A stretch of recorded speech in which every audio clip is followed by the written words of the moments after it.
Even the most destructive war, once the last person to remember it firsthand dies, becomes little more than a chapter in a history book. World War I happened over a century ago, and now it's so easy to forget how incredibly destructive the war was. When I was in middle school, we visited the trenches of Verdun to learn about the realities of World War I before the last veteran died. For me at least, something about this history lesson has stuck with me. Today, I want to share a story with you. A war story, but also a story about our shared humanity. It's a story when soldiers on opposite sides of the lines could put their animosities aside for just a moment. I want to tell you the story of the Christmas Truce.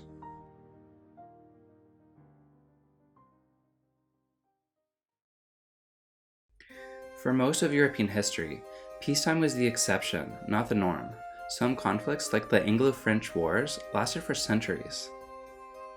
With the advent of the Industrial Revolution, Europe experienced prosperity, and for once, mostly peace.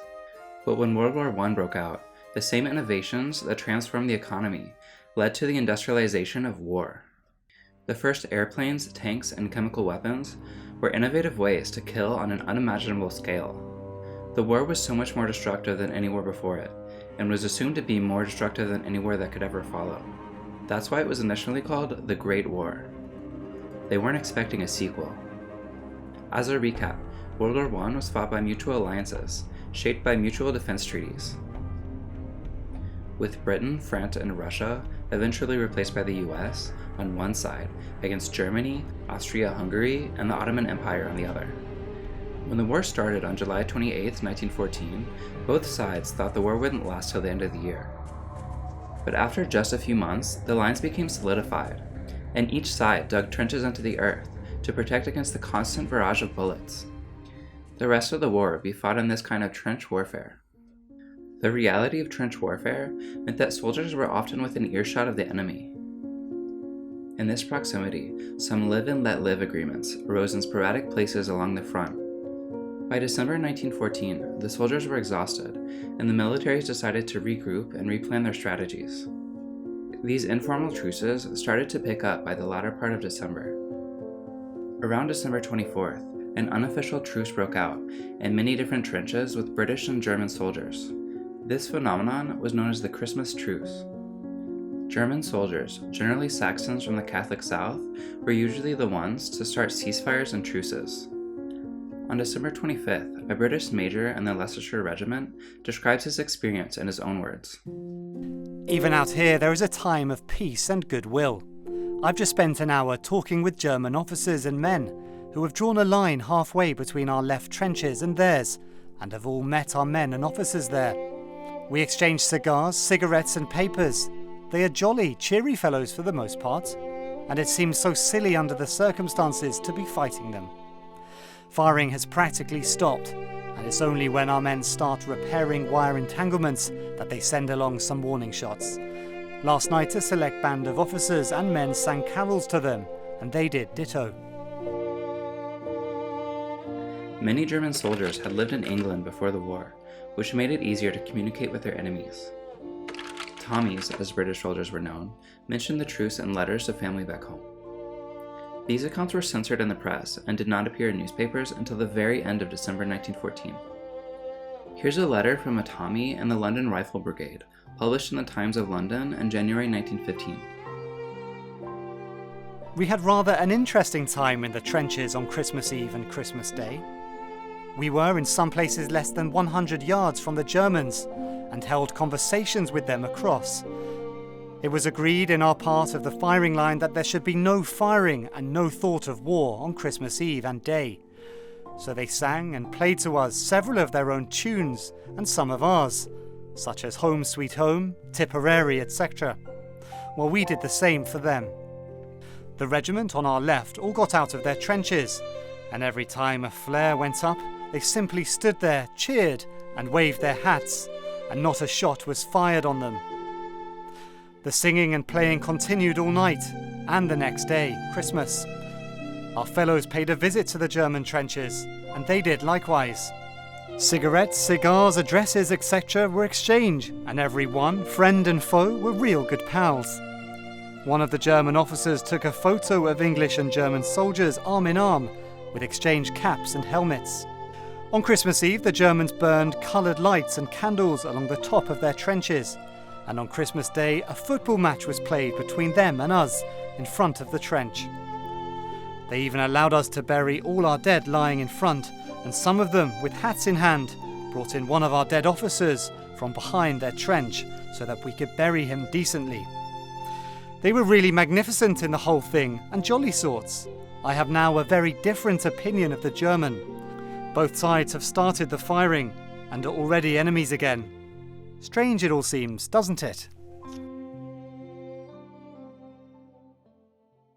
The truce was not universal, and where it did happen, it varied from place to place. In some areas, it was only for one day, like Christmas Eve or Christmas Day, whereas elsewhere, it lasted longer. In many places, it was simply a mutual agreement to bury the dead, whereas elsewhere, it was friendlier. It could also be deadly, as we can hear from this story told by Sergeant Frederick Brown of the Unofficial Regiment. About 8 a.m, voices could be heard shouting on our right front, where the trenches came together to about 35 yards apart. German heads appeared, and soon our fellows showed themselves, and seasonal greetings were bawled back and forth, evidently Christmas feeling asserting itself on both sides. Presently, a Sergeant Collins stood waist high above the trench, waving a box of woodbines above his head. German soldiers beckoned him over, and Collins got out and walked halfway toward them, in turn beckoning someone to come and take the gift. However, they called out, "Prisoner!" and immediately Collins edged back to the way he'd come. Suddenly a shot rang out, and the poor sergeant staggered back into the trench, shot through the chest. I can still hear his cries, "Oh my God, they've shot me!" and he died immediately. Needless to remark, every head disappeared in a trice, with very bitter feelings on our part.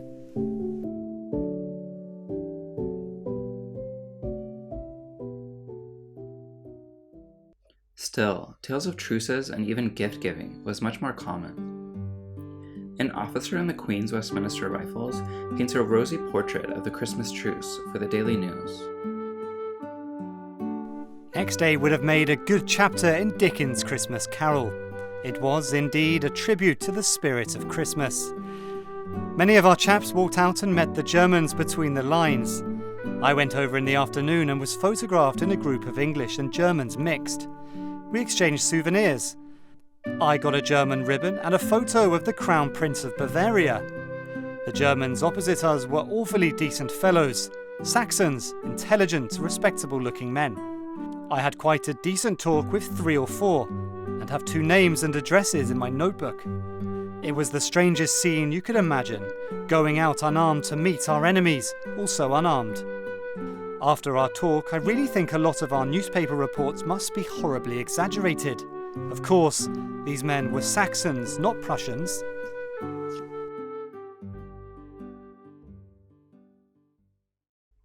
British soldiers who participated in the Christmas Truce repeatedly highlight the difference between the German Saxon soldiers and the German Prussian soldiers. While they were both German, they saw the Saxons as kind and the Prussians as cold and calculating. Whether that was true or not, most of the truces happened in areas with Saxons and not Prussians. Of course, these good relations couldn't go on forever. The soldiers were quickly moved elsewhere or replaced with new units. Fraternization was banned outright by the German High Command on December 29, 1914, stating that fraternizing, and especially every approach to the enemy in the trenches, is forbidden, and in future, every infraction of this order will be punished as treason. Still, the following year, a small number of truces happened again. But for the rest of the war, violence would continue as millions of soldiers perished on the front. Europe came out of the war tattered and nearly penniless. After the war, especially after World War II, the Christmas Truce took on a new meaning. As Europe tried to build closer relations and avoid another war, the Christmas Truce entered common consciousness as a rare glimpse of humanity in a brutal and senseless war. Ever since, it has been the subject of movies and countless advertisements. Today, I hope that this story has brought you hope, that humanity can appeal to our highest instincts, even in our darkest hour. We all have so much more in common than differences, and conflict should always be a last resort. If you celebrate Christmas, I wish you a Merry Christmas, and Happy Holidays to everyone. If you like this story, be sure to give us a like, and if you want to hear more stories about cross-cultural interactions throughout history, subscribe to our channel and hit the notification bell so you don't miss anything. Thank you.